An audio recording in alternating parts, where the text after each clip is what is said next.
Muito bem, voltamos aqui então agora para a nossa quarta aula, a nossa aula de redação dissertativa argumentativa para o Ministério Público do Estado do Piauí. Hoje a gente vai aprender a prática da redação dissertativa argumentativa. O que é preciso então a partir de agora utilizar dentro da redação? Você viu a estrutura, nós aprendemos as táticas. Primeiro, para a gente não perder muito tempo, como ele disse que não é necessário ter um rascunho, como a gente leu aqui na última aula. Você percebeu que a gente pode fazer um esquemazinho de causas, consequências, medidas interventivas e utilizar logo após isso, já selecionar, deixar selecionado ali, anotadinho na nossa prova, os nossos repertórios socioculturais. Agora, nós iremos fazer a utilização, né, desse processo completo agora somente na escrita, tá bom? Você que vai ter este material em mãos aí, você já pode pegar sua folhinha também riscando a sua ideia para você poder fazer, ok? Então vamos lá.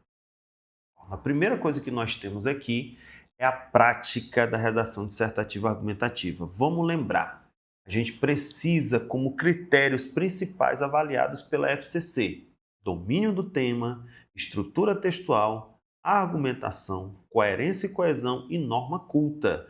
Lembrar, nada de gírias, nada de expressões regionais e também, gente, olha só, nada de ditados populares. A casa do ferreiro espeta de pau, portanto, isso e isso, não. Cavalo dado não se olha os dentes, também não cabem.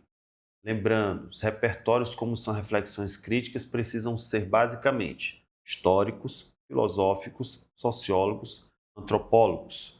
Tem uma gama de informações que mostram conhecimento social e crítico da nossa realidade. Ok? Então vamos lá. Então, a primeira coisa, simulados. A gente vai fazer alguns modelos de redação que vão ajudar você a simular, você criando o seu norte, a sua ideia principal. Um feedback detalhado, fique sempre vendo o que você precisa melhorar com as correções. Repetição, ficha técnicas, introdução, argumentação e conclusão. Aquilo que nós já aprendemos é importante. Separar causas, consequências, medidas interventivas e os repertórios que vamos usar. O que a gente tem aqui, professor? Nós temos a famosa dica de ouro, não esqueça. A redação da nossa banca cobra para nós entre 20 a 30 linhas em 4 parágrafos. Só que você, meu nobre aluno, para ter mais argumentos, você vai fazer quantas? 25 linhas. 4 parágrafos, um de introdução, com 4 a 5 linhas, a 6 linhas, perdão. Desenvolvimento um e 2 com 6 a 8 linhas. Se possível, no segundo, colocar 9 linhas, né? Se não, deixe só 6 e 8 para cada um dos desenvolvimentos. E a nossa conclusão de 4 também a 6 linhas, como na introdução. Então, prática é essencial. Você vai precisar fazer as redações dos temas condizentes a tudo. Ok? Então, vamos lá. A FCC, ela mistura atualidades e reflexões críticas. Então, temas que ela pode trabalhar com você que já foram trabalhados. Mas ela pode dar um redirecionamento dessas ideias. A influência da tecnologia na participação cidadã, tema que vai envolver redes sociais e ativismo digital, o direito à cidade e a gentrificação, tema sobre a urbanização e desigualdade. Professor, o que seria para nós gentrificação? Ou seja, muita gente, parcela da população, acumulada, instalada em apenas um local, tipo comunidades urbanas, que nós conhecemos popularmente como favelas. O equilíbrio entre religiosidade e direitos humanos, tolerância religiosa e laicidade. Lembre-se, o Brasil é um estado laico, então qualquer manifestação religiosa ela precisa ser respeitada de acordo com a Constituição Federal. Para o MPI, espere questões ligadas à justiça, direitos humanos, corrupção. Esse de corrupção, gente, eu sempre coloco, mas eu sempre deixo assim, porque como é algo muito lógico, pode ser que ela não cobre, mas é uma das coisas que é trabalhado também dentro desses temas que são ligados, por exemplo, a ministérios públicos, a tribunais, a questão de controladoria gerais, são sempre tem uma relação muito forte com esses três temas. Um exemplo, o impacto da desigualdade no acesso à justiça. Isso pode ser um dos temas também que podem ser apontados aí, né, como um dos temas do Ministério Público. Então, a estrutura do parágrafo do desenvolvimento. Eu botei aqui uma revisão de 10 minutinhos, mas não é que ela vai pegar 10 minutos, é que você precisa sempre fazer. Tipo o quê, professor? Já procurar o seu repertório, aquele que você já colocou na sua cabeça, que vai cair para ele. Então, por exemplo, lembre-se, concordância gramatical, a regência, crase, pontuação, isso são importantes. A coesão, por exemplo, você usar conectivos, portanto, entretanto, sob esse viés, além disso, ademais, diante disso, é muito importante. E lembrar, não esquecer, introdução tem que apresentar teses, desenvolvimento, argumentos e a conclusão, a sua solução para o problema. Lembre-se, a introdução nós temos o CTA, contextualização, tese, argumentações. Ou seja, dentro da contextualização você já apresenta o seu tema. Desenvolvimento, tese, argumento, consequência e fechamento. E a conclusão? Soluções, ou seja, as medidas interventivas para solucionar um problema. Observação importante: letra sempre legível, corrigindo rasuras apenas com traço simples. Ok? Como assim, professor? Exemplo, a palavra erro. Você só faz isso aqui, ó. Pronto. Passa apenas um tracinho para dizer que aquela palavra está escrita o quê? Equivocada, ok? Vou ter um exemplo de uma palavra comum para a gente ver, ok? Então veja, o que que nós precisamos lembrar? Como é que será o feedback? A gente não pode esquecer. A banca tem os critérios de correção: domínio do tema, estrutura textual, argumentação, coerência e a norma culta. Nós vimos isso na nossa última aula e por isso a gente tem que ter essas ideias aqui, ó. Pontos fortes, o que que você vai destacar sempre dentro do texto, deixar como ideia. Tese lá na introdução, né? Você pode pegar a sua introdução e fazer ela por uma alusão histórica, utilizar uma citação, ou fazer também uma base relacionada, por exemplo, à leitura parafraseando o texto motivacional. Pontos fracos, algo que você precisa melhorar. Faltou um exemplo concreto, aquilo que você vai fazer. Sugestões práticas, né? Você sempre fazer a utilização de termos que são coeficientes e que são importantes para a sua escrita. E sempre identificar, antes de passar limpo, erros gramaticais. Porque quando você identifica depois que você escreve, pode ser que seja tarde demais na hora de você tentar recorrer o problema lá de se livrar daquele erro, ok? Lembre-se, nós temos alguns repertórios que são considerados os mais importantes. Professor, atenção para cá agora. Professor, eu tenho repertórios que eu gosto de usar. Muitos deles aí não estão junto com o seu, professor. Posso utilizar eles? Se for condizente aos temas, sim. Cuidado. Não use temas, não use repertórios que sejam muito genéricos. Por exemplo, muitas pessoas colocam o Thomas Hobbes para identificar um problema de negligência do Estado, ou seja, a falta da responsabilidade do governo com o cidadão. Então, cuidado. Muitas pessoas também utilizam o famoso John Locke, né? O famoso contrato social. Tome cuidado na hora de utilizar. Veja se ele encaixa dentro do tema, não deixe nada generalizado. Por exemplo, Nelson Mandela Paulo Freire, eles falam muito sobre a questão da educação.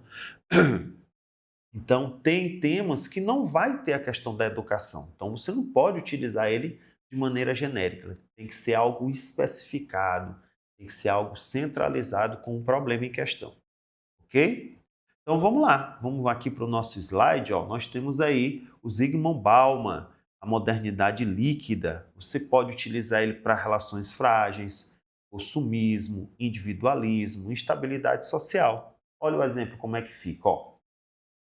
Como destacou Zygmunt Bauman, a sociedade contemporânea é marcada por relações líquidas e frágeis, o que impacta negativamente a construção dos laços solidários e o engajamento coletivo.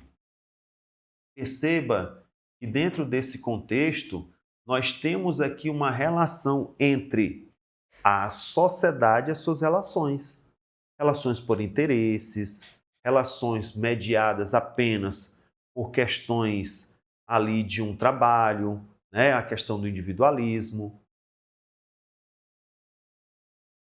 Uma sociedade que é muito baseada no ter, ou seja, na ideia do consumismo, ok? Outro grande colocação que nós temos é o Emily Durkheim, coesão social, normas e valores. A sociedade é um corpo na qual o órgão tem função. A ruptura da solidariedade causa patologias sociais, ou seja, problemas sociais. Então, você pode usar para discutir essas ideias, ó, a importância moral das normas sociais e também os efeitos recorrentes à desigualdade. Olha como é que fica a frase adaptada. Na visão de Emily Durkheim, a coesão social depende do cumprimento das normas e valores comuns, sendo a desigualdade um fator que fragiliza a solidariedade e aumenta as tensões sociais. Outro grande escritor é o Pierre Bourdieu, O Capital Social e os Hábitos. Os indivíduos não são iguais em capital econômico, social ou cultural, e isso define suas oportunidades. Então, você pode usar para temas de desigualdade, exclusão, reprodução das injustiças sociais. Professor, como é que fica então ele adaptado para nosso tema da redação? Ó, já coloco já com o nosso conectivo. Sob a visão de Pierre Bourdieu, ressalta que o acesso aos direitos e oportunidades depende da posse de capitais diversos, o que explica a reprodução das desigualdades em sociedades marcadas por fortes hierarquias sociais. Para nós, também podemos utilizar esse cidadão, Manuel Castells, como a gente viu na última aula, né? O que o Manuel Castells nos coloca, professor? Sociedade em rede e ativismo digital. O poder das redes está na capacidade de conectar pessoas e ideias em tempo real, transformando a sociedade. Use temas como tecnologia, redes sociais, participação política e cidadania. Olha como é que você pode utilizar. Segundo Manuel Castells, as redes digitais ampliam a capacidade da mobilização cidadã, transformando as formas de participação política e o exercício da cidadania no mundo contemporâneo. Outro que nós podemos utilizar é o famoso John Rawls, a justiça como equidade. Olha, esse aí você pode utilizar para esses temas, galerinha. Ó, justiça social, políticas públicas e igualdade de oportunidades. O princípio da justiça são aqueles que as pessoas racionais escolheriam em uma posição de igualdade. Então veja o que você poderia botar. John Rawls defende que a justiça deve ser pensada a partir de uma posição de igualdade, garantindo que as regras sociais definem especialmente os menos favorecidos. Outro ator bastante importante para a gente, eu sempre gosto de falar desta mulher porque ela é maravilhosíssima em qualquer tema ou qualquer tema ou qualquer atribuição de temas que possam vir ser de justiça, de humanidade, de antropologia. Por quê, professor? Porque nós temos aí a famosa Hannah Arendt. Esta mulher, ela tem palavras poderosíssimas e que estão ligadas até hoje à nossa sociedade. Então, acompanhe juntamente comigo aqui no slide para você ver como você pode adaptar Hannah Arendt aqui para o nosso processo da nossa redação dissertativa argumentativa. Hannah Arendt, Totalitarismo, Poder e Banalidade do Mal. Esse é o nome do livro dela. O mais assustador no mal é que ele pode ser cometido por pessoas comuns que apenas cumprem ordens. Você pode falar sobre corrupção, ética pública, autoritarismo e a negligência do Estado. Olha só, como alerta Hannah Arendt, o mal muitas vezes se manifesta de forma banal, quando indivíduos comuns deixam de refletir criticamente sobre seus atos e responsabilidades sociais. Veja como é forte os argumentos utilizados por esta autora. Outro que a gente pode utilizar é o famoso Foucault, ou como nós conhecemos o Michel Foucault, Poder, Vigilância, Biopolítica. Onde há poder, há resistência. Então, você pode debater a questão do controle social, marginalização, desigualdade, vigilância. Ou seja, o Michel Foucault ele vai trabalhar muito as questões que estão ligadas às identificações sociais. Uma parte que é muito importante sobre o nosso querido Foucault é que ele é bastante utilizado quando a gente fala sobre questões de desigualdade. Olha o exemplo. Michel Foucault argumenta que as relações de poder estão presentes em todas as esferas sociais, sendo fundamental reconhecer espaços de resistência para garantir direitos e liberdades. Outro, o grande Jean-Jacques Rousseau, com seu Contrato Social, quando ele diz aquela famosa frase: o homem nasce livre, mas por toda parte encontra-se acorrentado. O que significa isso, professor? Você pode falar sobre cidadania, participação política, responsabilidade do Estado, democracia.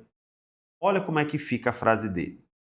Jean-Jacques Rousseau observa que, embora os indivíduos nasçam livres, a organização social frequentemente limita sua liberdade, tornando essencial um pacto social que preserve os direitos e o bem comum.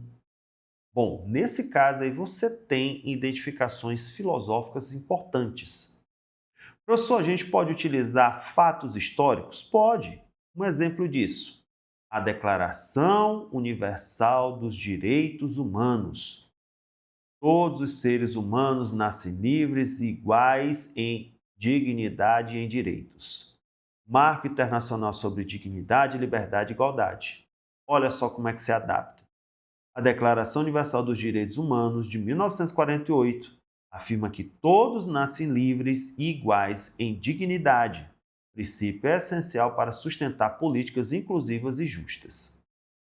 Movimento pelos direitos civis nos Estados Unidos, também um marco histórico. Por quê, professor? Tem a figura do famoso Martin Luther King. Olha o que ele diz: a injustiça em qualquer lugar é uma ameaça à justiça em todo lugar. Você pode falar sobre a questão do racismo, segregação racial, participação cidadã. Então, o que a gente poderia colocar? O movimento pelos direitos civis nos Estados Unidos mostrou que a mobilização popular é capaz de combater a desigualdade, reforçando a importância da participação cidadã. Bom, galera, a partir daí, o que nós temos agora? Nós temos aí a famosa queda do Muro de Berlim, que também é bastante importante, e um fato mais atualizado para a gente, pessoal, a famosa Primavera Árabe, que são muito importantes também como contexto histórico. Podemos usar também a partir daí a Operação Lava Jato, como uma questão que liga corrupção, exemplo discutir sobre corrupção e justiça. E lembre-se, Constituição Federal, que tem um apelido de Constituição Cidadã. Artigos 1, 5 e 6 são bastante importantes para a gente, ok? Agora, atenção, nós vamos agora ver como é que nós vamos fazer uma redação. Já vimos aqui essa organização estrutural. A partir disso, nós precisamos colocar agora em prática. Eu tenho um modelo, atenção todo mundo, galera. Este modelo que será apresentado para vocês não é para vocês decorarem, porque uma das coisas que é necessário é que você traga originalidade. Então, você precisa também praticar a redação e assim você cria o seu próprio modelo de identificação aí para os temas que possam ser trabalhados. Ok? Então, vamos lá. Ó. O nosso primeiro embasamento que nós temos aí é esse aqui, ó. Você viu que na última aula, na primeira aula, ele deu um texto e ele te deu o título, o tema, melhor dizendo. Ciência e desenvolvimento. Professor, e agora? Agora, meu amado, ele também te dá. Mas veja que ele pode ser feito como nós trabalhamos o nosso rascunho na última aula. Dá textos motivacionais e a partir dali você tem que gerar um tema para escrever. Então veja, qual foi o tema que ele nos deu, professor? Está aqui, galera. O tema que ele nos deu aqui, meus amados, é um tema muito prático e muito fácil, ó. A liberdade de expressão e seus limites. O professor ficou muito bem detalhado. Exatamente, gente. Mas lembre-se, é de suma importância que nós possamos parafrasear, fazer uma alusão histórica sobre isso. Então, ó, ele colocou um trecho do Estadão, que é um jornal importantíssimo, que lançou o seguinte artigo: A Ideia da Liberdade Brasileira, e colocou um pensamento de um dos grandes filósofos e teólogos dinamarqueses que existe até hoje, Søren Kierkegaard. Então veja, ele é, além de filósofo, teólogo, ele também é poeta, é crítico social, é um dos considerados aí grandes precursores da filosofia existencialista. Então, é uma identificação de uma reflexão crítica muito forte na sociedade. Então vamos lá. A liberdade de expressão é um pilar da democracia garantindo um debate público. Contudo, seu uso indiscriminado pode gerar desinformação e discurso de ódio, exigindo limites éticos e legais. Ou seja, olha o que ele já está cobrando para a gente nessa primeira parte. Ele já está cobrando uma identificação aonde nós necessitamos ter, primeiro passo, precisamos ter essa ideia do limite, uma limitação entre liberdade de expressão e ofensa. Porque ele disse, quando ele é usado de maneira indiscriminada, ou seja, sem limites, ele pode gerar uma desinformação e criar o chamado discurso de ódio, ou seja, criando problemas na figura de outra pessoa. As pessoas exigem liberdade de expressão para compensar a liberdade de pensamento que usam raramente. O que ele quis dizer com isso? Quando você não tem uma fundamentação na hora de usar a sua liberdade para você expor suas ideias, você pode utilizar deste tema. Qual, professor? Ah, é o meu direito de liberdade de expressão, eu posso colocar a minha opinião. Só que a sua opinião, pessoal, ela pode machucar alguém, ela pode infringir regras, causar preconceito, gerar discriminação, discurso de ódio. Então, tudo isso tem que ser limitado a partir da lei. Então, veja, a liberdade de expressão e seus limites. Não esqueçam, nós temos causas e consequências e conclusões para tomarem. Então, como é, professor, que fica essa ideia do tema? Vamos lembrar o tema: a liberdade de expressão e seus limites. Como é que nós podemos utilizar, professor? Bom, está aqui a base para a nossa introdução. As duas primeiras linhas, elas são bastante importantes para que você faça a sua contextualização e para que a gente possa fazer a inserção do nosso tema, ok? Então vamos lá. O que que a gente poderia botar aqui? A gente poderia botar assim, ó. A liberdade. Olha só, vamos parafrasear aqui um pouquinho.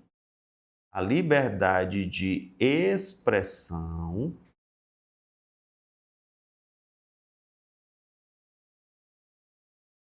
é um direito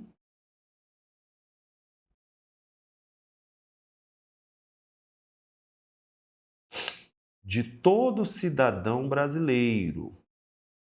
Olha só.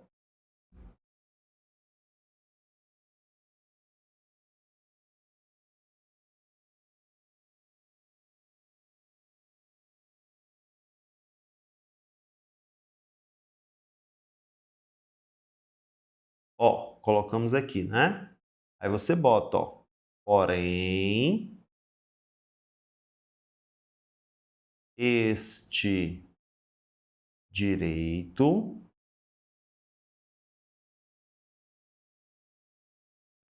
não deve gerar. Um instantinho. Vamos só apagar aqui rapidinho, né? Um acento que foi colocado sem querer. Pronto, vamos lá. Ó, esse acentozinho, prontinho. Ou seja, o que nós temos aí? A liberdade de expressão é um direito de todo cidadão brasileiro. Vírgula, tem que ter uma vírgulazinha aqui, né? Ó. Porém, este direito não pode. Opa, a gente tem que colocar aqui. Não pode, né? Vamos apagar bem aqui rapidinho, para a gente poder organizar melhor a nossa ideia. Ou seja, ele não pode. O que ele não pode, professor? Ele não pode gerar, né, discriminação. Olha só, discriminação ou calúnia. Pronto. Calúnia é o crime do ódio, né? É você denegrir a imagem de uma pessoa. Então vamos ler, ó. A liberdade de expressão é um direito de todo cidadão brasileiro, porém este direito não pode gerar discriminação ou calúnia. Aí, ó, né? Então a gente fez aqui o quê? A nossa colocação, né? Em relação ao que, professor? A nossa contextualização, ok? Professor, aqui tem a lista aqui, né? Ou tem uma linhazinha aqui para a gente colocar a ideia do tema. Bom, aqui você percebeu que eu coloquei o nosso tema dentro da nossa dentro da nossa contextualização, ok? Veja só, a gente poderia colocar aqui, ó, outra coisinha para a gente complementar. Por exemplo, a liberdade de expressão é um direito de todo cidadão brasileiro, porém, este direito não pode gerar discriminação ou calúnia, devido, por exemplo, devido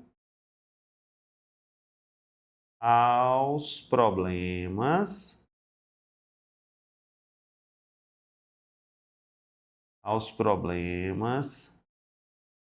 relacionados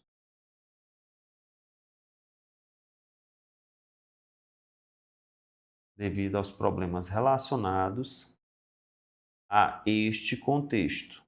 Que contexto, professor? O da liberdade de expressão, certo? Vou botar para cá. Vai ficar assim um pouquinho apertadinho, mas dá para entender.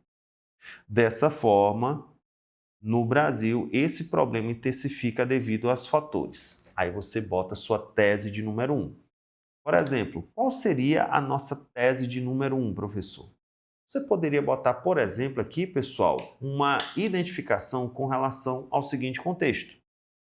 Poderia botar, por exemplo, aqui, por exemplo, qual seria o fator de número 1? Por exemplo, a falta de informação. Causa 2, professor. Por exemplo, a alienação social, resultando em consequências preocupantes. Assim sendo, torna-se essencial analisar os impactos dessa questão e debater medidas eficazes para solucionar. Veja, nós temos aqui também uma estruturazinha para você fazer o desenvolvimento 1 e o desenvolvimento 2. Deve-se ressaltar que, por exemplo, a liberdade de expressão, por exemplo, aquilo que nós já colocamos no 1, você vai colocar sua tese 1 aqui, ó. Ok? Tese 1. É intensificado os problemas relacionados a quê? Qual é a nossa base? Liberdade de expressão. Vou botar para cá, ó. Prontinho. De acordo com, por exemplo, você poderia botar aqui a Hannah Arendt, você poderia botar aqui o Michel Foucault, você poderia botar a nossa Constituição. Depois que você utiliza a sua estrutura, aqui, aí você percebe, ó, que aqui eu já trago uma conclusão definindo uma base. Logo, a ausência de medidas concretas para mitigar esse problema contribui para a sua perpetuação, dificultando o avanço da sociedade e comprometendo a qualidade de vida da população. Pronto. Você criou fechamento juntamente com uma consequência aí para você organizar. O desenvolvimento 2, você vai seguir a mesma ideia. Agora, o que é importante? É também você lembrar aqui, ó, da nossa conclusão. Portanto, a resolução de problemas relacionados à liberdade de expressão e o seu exagero exige uma abordagem eficaz e planejada. Cabe a quem? Por exemplo, ao Ministério Público, ao governo federal, atuar por meio de, por exemplo, criação de propagandas, onde trabalhem a conscientização da população, associada a quê? Associada a leis mais rígidas, ao cumprimento das leis, visando minimizar impactos dessa problemática. Somente dessa maneira será possível promover uma sociedade mais justa e equilibrada. Então, o que você percebe? Este modelo de estrutura que nós estamos utilizando, ele vai facilitar para te dar um norte para que você faça sua redação. Você percebeu aqui que eu deixei espaços ali para que você possa manipular essa redação de uma maneira onde você consiga encaixar seus pensamentos, ok? Então, o que é que vocês vão fazer? Vocês vão fazer esta redação, ok? Com este tema que nós colocamos aí e vocês vão enviar aqui para o e-mail do Gilberto Campelo, ok? Para que ele seja colocado, seja impresso direitinho para que haja correção e depois a gente vai tentar aqui, de algum modo, mostrar quais são os erros e tudo que deve ser melhorado, ok? Outra coisa importante, gente, cuidado, lembrem-se de escrever sempre com letra legível, ok? Para que toda a base de informação seja bem colocada, tá bom? Ó, bons estudos para vocês, espero vocês aqui na nossa próxima aula e a partir daí nós já vamos fazer temas que estão relacionados à nossa base de informação da nossa redação, ok? Um abraço e até a próxima aula.